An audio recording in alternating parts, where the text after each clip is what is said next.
नमस्कार दोस्तों, मैं आप लोगों से अटल पेंशन योजना 2022 के बारे में बात करने वाला हूं। अटल पेंशन योजना 2022 में क्या है, इसके बेनिफिट क्या हैं, अटल पेंशन योजना कैसे काम करता है, अगर आप लोग इसमें आ रहे हैं तो किन बातों का ध्यान रखेंगे, प्लस कई सारे क्वेश्चंस जो आप लोगों के आए थे, जो पिछली वीडियोज़ मैंने अपलोड करी थी अटल पेंशन योजना से रिलेटेड। जैसे कि कई लोगों को अपने नाम को अपडेट करना था, कई लोगों को ये जानना था कि गवर्नमेंट कितना कॉन्ट्रीब्यूट कर रही है उसमें। तो इस वीडियो में हम लोग काफ़ी डिटेल में समझेंगे गवर्नमेंट का कॉन्ट्रीब्यूशन कैसे और कितना मिलता है।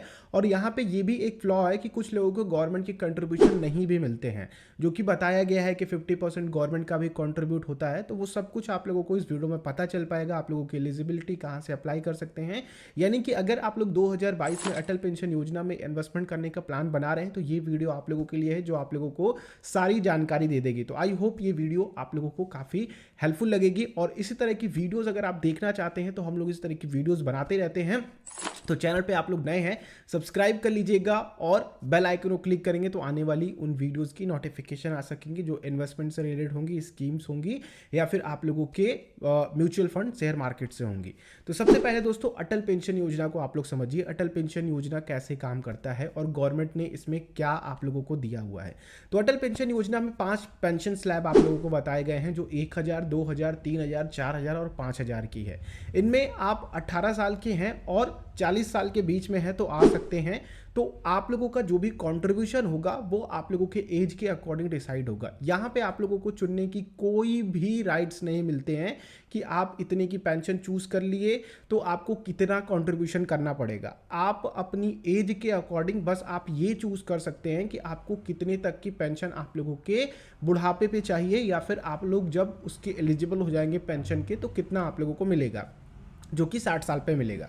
तो आप लोगों का कंट्रीब्यूशन अगर जिस ईयर से स्टार्ट करते हैं, जैसे कि 18 साल से आपने स्टार्ट किया तो आप लोगों को कंट्रीब्यूशन 60 साल तक करना होगा, यानी कि आपका कंट्रीब्यूशन 42 ईयर्स तक का होगा। अगर आपने अपना कंट्रीब्यूशन 40 ईयर्स के, यानी कि आपकी एज 40 ईयर्स है, तो आपका कंट्रीब्यूशन 20 सालों का होगा और उसी हिसाब से आप लोगों को इसमें प्रीमियम जमा करना पड़ेगा। तो ये है पूरे अटल पेंशन योजना की काम करने का तरीका। अगर कोई भी क्वेश्चन हो तो नीचे आप लोग कॉमेंट करके पूछ सकते हैं, बेहिचक मैं आप लोगों को जरूर रिप्लाई करूंगा। दूसरे पार्ट है यहाँ पे कि अगर आप लोग अटल पेंशन योजना में आ रहे हैं तो गवर्नमेंट का कंट्रीब्यूशन किस तरह से काम करता है, जो कि सबसे बड़ा क्वेश्चन है और यहाँ पे आप लोगों को बड़े ध्यान से समझना है। देखिए, गवर्नमेंट का कंट्रीब्यूशन एक साल में मैक्सिमम 1000 रुपए का होगा, या फिर जो भी आप कंट्रीब्यूट कर रहे हैं उसका 50%। जैसे कि मान लीजिए कि आपका कंट्रीब्यूशन जा रहा है 200 रुपए, ठीक है, तो गवर्नमेंट उतना ही कंट्रीब्यूट करेगी जब तक वो 1000 तक नहीं हो जाता एक साल में, ठीक है। और अगर 1000 से कम है, जैसे कि मान लीजिए कि आपका आ रहा है कंट्रीब्यूशन, एक एग्जांपल के थ्रू, बाकी इतना कंट्रीब्यूशन इसमें है नहीं, 50 रुपए महीने का कंट्रीब्यूशन आ रहा है, तो गवर्नमेंट यहाँ पे आपका 50 रुपए में 25 रुपए अपनी तरफ से कंट्रीब्यूट करेगी और 25 रुपए आपका कंट्रीब्यूशन होगा। यानी कि अगर साल भर में अगर आप देखते हैं तो कुल मिलाकर के गवर्नमेंट ने 300 रुपए आप लोगों के साथ कंट्रीब्यूट किया और 300 रुपए आपने कंट्रीब्यूट किया, और ये 5 साल तक गवर्नमेंट केवल करती है, उसके बाद उसका कंट्रीब्यूशन इसमें नहीं होता है। तो ये है पूरा अटल पेंशन योजना के काम करने का तरीका। बाकी स्वावलंबन योजना भी है जो गवर्नमेंट ने लॉन्च करी थी पिछली सरकारों में। तो स्वावलंबन योजना से भी अगर आप लोग यहाँ पे आ रहे हैं तो वहाँ पे आप लोग को गवर्नमेंट का कंट्रीब्यूशन केवल 4 सालों का मिलता है। और जो लोग भी स्वावलंबन योजना को बंद करना चाहते हैं वो बिल्कुल निकल सकते हैं यहाँ से। और सबसे बड़ी बात कि अगर आप लोग एग्जिट और प्री मिच्योर विड्रॉ की बात करें तो यहाँ पे किसी भी तरह का प्री मिच्योर विड्रॉ नहीं है। आप लोगों को 60 साल के बाद ही पेंशन मिलना स्टार्ट होगी और वहाँ पे जो भी आपका बनता है आपके स्लैब के अकॉर्डिंग वो आपको मिलेगा। ध्यान रखिएगा कि यहाँ पे केवल और केवल एग्जिट किया जा सकता है जिसने भी लिया हुआ है उसकी डेथ पे, या फिर कोई भी ऐसी सीरियस डिजीज हो जाती है जो कि लाइलाज हो, तो उस कंडीशन में अटल पेंशन योजना से जो भी कंट्रीब्यूशन होगा केवल आप लोगों का कंट्रीब्यूशन वहाँ से विड्रॉ होगा, गवर्नमेंट का कंट्रीब्यूशन आप लोगों को नहीं मिलेगा। और जो भी विड्रॉ होगा उसमें आप लोगों को जो भी जिस बैंक में आप लोगों को खुला हुआ है अटल पेंशन योजना, उसके सेविंग अकाउंट पे जितना भी इंटरेस्ट होगा उसको जोड़ करके आपको टिल डेट तक दे दिया जाएगा। यहाँ पे बेनिफिट क्या है कि अगर आप लोग इसमें कंट्रीब्यूशन करते हैं तो मिनिमम से मिनिमम अमाउंट आप लोग कंट्रीब्यूट करते हैं महीने का, और आपके 60 साल पे आपको फिक्स्ड 5,000 की पेंशन मिलती है। मुझे केवल एक यहाँ पे बेनिफिट दिखता है, और जो भी आप लोग इसमें कंट्रीब्यूट कर रहे हैं वो आप लोग टैक्स बेनिफिट भी ले सकते हैं उसका। तो ये एक दो आप लोगों को बेनिफिट मिलती है, एक छोटी सी सिक्योरिटी जो कि आप लोगों के बुढ़ापे पे और आप लोगों का प्रेजेंट में कंट्रीब्यूशन का टैक्स बेनिफिट मिल जाता है। अब दोस्तों बात करते हैं पेनाल्टी की, कि अगर आप लोग इसमें पैसा नहीं जमा करते हैं तो आपको पेनाल्टी कितनी देनी पड़ेगी।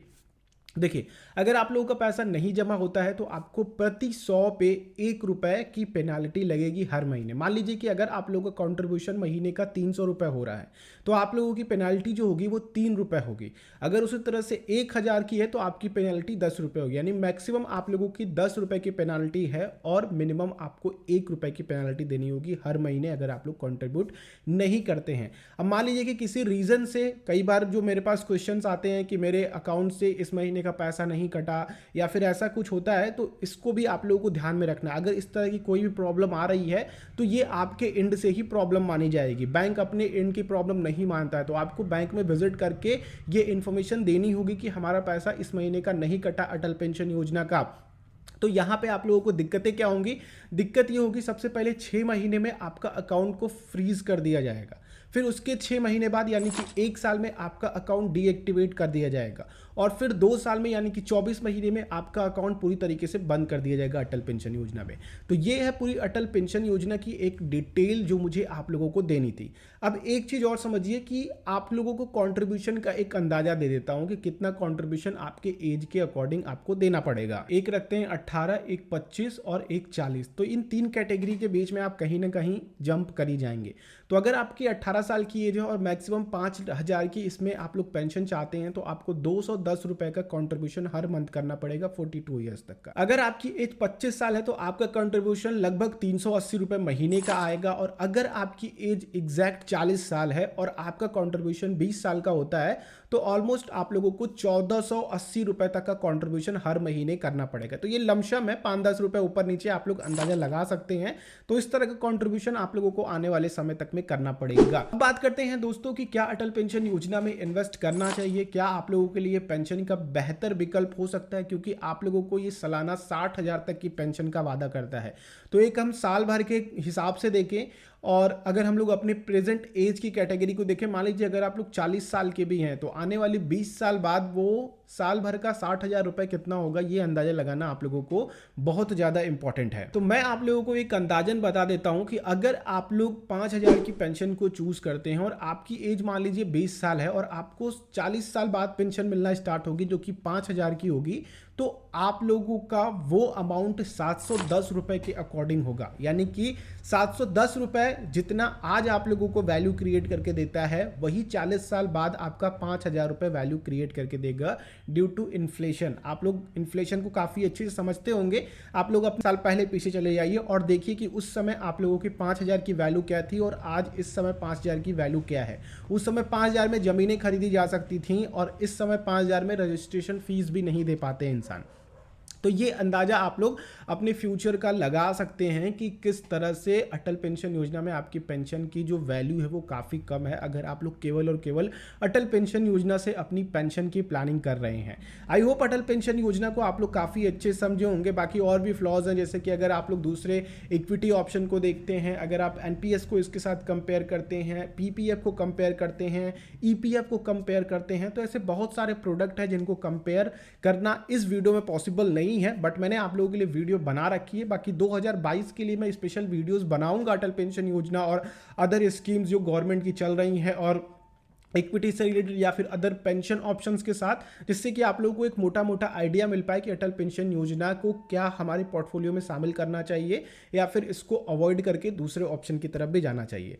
तो इस वीडियो में केवल इतना ही रखते हैं। अगर आप लोगों का कोई क्वेश्चन हो या फिर आप लोगों को लगता है कि कुछ और पॉइंट ऐड किया जा सकता था तो नीचे आप लोग कॉमेंट करके मुझे बता सकते हैं, मुझे काफ़ी अच्छा लगेगा। ये वीडियो अच्छी लगी तो लाइक कीजिएगा, दूसरों के साथ शेयर कीजिएगा। चैनल पर अगर आप लोग नए हैं आने वाली वीडियोज़ के साथ जुड़े रहने के लिए, या फिर अगर आप लोग कोई वीडियो पर टॉपिक चाहते हैं, कोई टॉपिक पे वीडियो चाहते हैं तो नीचे कमेंट करके आप लोग मुझे बता सकते हैं। चलिए नेक्स्ट वीडियो में मिलते हैं, तब तक के लिए आप लोगों का दिन शुभ हो। जय हिंद।